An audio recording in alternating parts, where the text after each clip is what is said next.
Hello, hopefully I'm hiding from the wind. Now, this has been a week where I feel like I've been running on the spot. I don't feel like I've achieved very much of anything because nothing bad's happening. I've just been busy. You know, work expects me to work, people expect me to do stuff. It's a lot. But I do have stuff in my bag, so I must have achieved something. So last week on the loom I had that thing in grey. That's a very technical way to describe it. I'll show you what it looked like coming off the loom while I rummage in my bag to get how it looks now. And here's how it looks now, which is pretty much how I wanted it to look. I didn't measure it on the loom and I haven't measured it off the loom, so I can't give you any kind of hard numbers on that. But this is pretty much what I wanted it to do. It is kind of a bit cobwebby. It did fall apart a little bit, but I'm not bothered. Now I did try and cheat on this and just throw it in a hot wash. I was going to say chuck it in a hot wash, and then I thought, no, be professional. I threw it in a hot wash in the washing machine, which didn't really do that much. I had things in there to help with the agitation, but they didn't do enough. So I did do this by hand. And when I started doing it by hand, I did kind of wish I hadn't made it quite so long. Now, I don't feel like this is finished. I feel like it needs something else, but I haven't decided what else it needs. But it will have something happen to it. Whether it is a bit of machine stitching, whether it's some embellishment, I don't know. But that is off the loom. It is washed and felted a little bit, and that's how I wanted it to look. So you can look. I feel so defensive. This is what I wanted. This is what I wanted. The other thing that I had last week that I hadn't wet finished is my yellow and blue and purple thing, which is also in the bag. Here we go. So I was a bit interested to see how the different shrinkage rates would affect it, and they haven't really. I haven't cut the ends off. I have twisted the fringe though. There is a difference in the shrinkage because this is pure wool, the yellow is pure wool, and this is an acrylic wool mix. So there is a difference, but not enough for it to be kind of really visually obvious. So it's not, I mean, even if it was really visually obvious, that would be fine because that's how these things go. But it is, of course, softer because it's been wet finished. So that is done. It is ready to go once I trim the ends off. Can you see the end? There's an end. So professional. So I'll put that back in my bag. Now, I also had on the loom, on my little loom, which I'm very excited about still, I had a pink and grey thing, which I finished weaving yesterday, and I thought this took such a long time to weave. I don't know why this took such a long time to weave. The answer to that is because I made it very long. So let me show you. It's in here. I haven't wet finished it, and I haven't twisted the fringes. It is in here, isn't it? I haven't twisted the fringes because I've put my fringe twister somewhere safe and I can't remember where that is. You can do it with just your fingers, but I find I cramp up, so I like to use the fringe twister. But it is longer than I was expecting it to be, which is ridiculous because I'm the one that warped it up. But that has come out like that. I'm really pleased with it.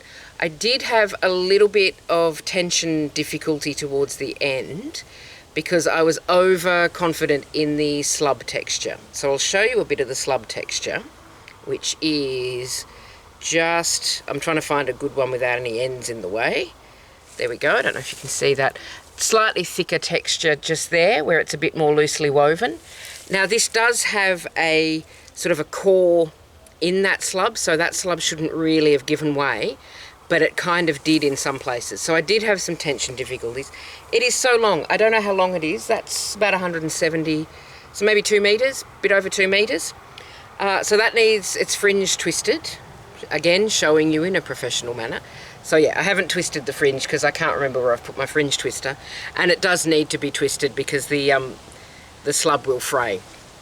What was I talking about? Oh yes, and then I will wet finish it.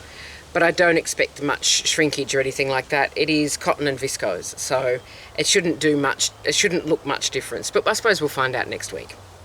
I don't have anything on the little loom at the moment because I did just cut this off last night, but I do have something on the big loom. And before I show you what's on the big loom, I'm going to ask you a question, and that question is, how well do you remember the 1980s? Some of you are going to say that you weren't alive in the 1980s, and that hurts my feelings. But if you weren't alive in the 1980s, this is pretty much what it looked like. So this is Ice Yarns Anatolia wool, which is a cheeky name because it is predominantly acrylic. It's 35% wool, 65% acrylic.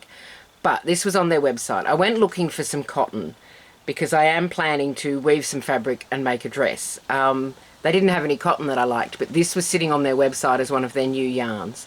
And I said to a friend, it looks like the 1980s has exploded on an arcade carpet. I stand by that description. They've also got a grayscale version, which looks like that.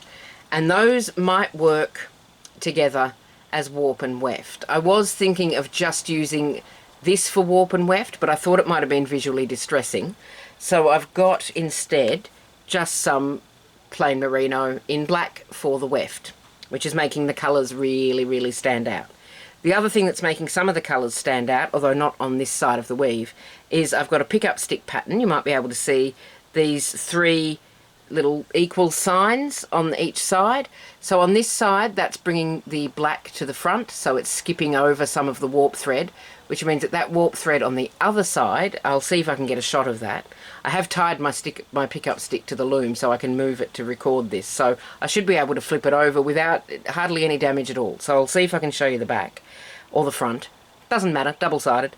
What was I talking about? Yes, so this will be floating on the other side so that we get some of the colours really popping without being mixed with the black. This is the second run at the weft. I warped this up last night and then started weaving this morning, but what I had was a lot of floats that I didn't want. So these are deliberate floats. I want these for the effect. I've put those in on purpose. I was getting a lot of floats in other areas. I can see one just forming up here, so I will unweave that top row in a minute and fix that. I don't know if you can see, but that one should be going under the strand above it, and it's just skipped straight over. It's not a particularly sticky yarn, but it does hang on to itself a little bit, so you do have to keep an eye on it. The other problem was my edges were absolutely... this side was perfect, beautiful, couldn't have been better. This side was just doing its own thing. So I thought, right, we'll start again. So I did actually end up cutting it out, because I find with a pickup stick pattern, I have a lot of trouble unweaving it, even though I shouldn't, because you just do the same thing but backwards. But I got into a tangle, so I cut it out, which does mean that I did cut, I don't know if you can see, I did accidentally cut one of the warp threads, which I have tied to a new bit to keep it extending down into the fringe. If that had been further in, like if I'd been up at the back somewhere and I'd done that, I probably wouldn't have bothered. But because I'm so close to the start, I think it'll hold and it'll be okay. But I'm just going to see now if I can flip my loom, and everybody think positive loom flipping thoughts. Thoughts. Hang on while I get my shuttle out of the way. There will be an edit. Brace yourself. An edit and a zoom, and I am holding this up with my arm, so it's probably going to be a little bit wobbly. Sorry about that, I couldn't get the camera in if I laid it flat. But you can see here these green stripes. There's actually, it's not showing up very well, but there's a pink and then there's a sort of burgundy, and it's the same here, pink and burgundy. So the burgundy's not showing up very well.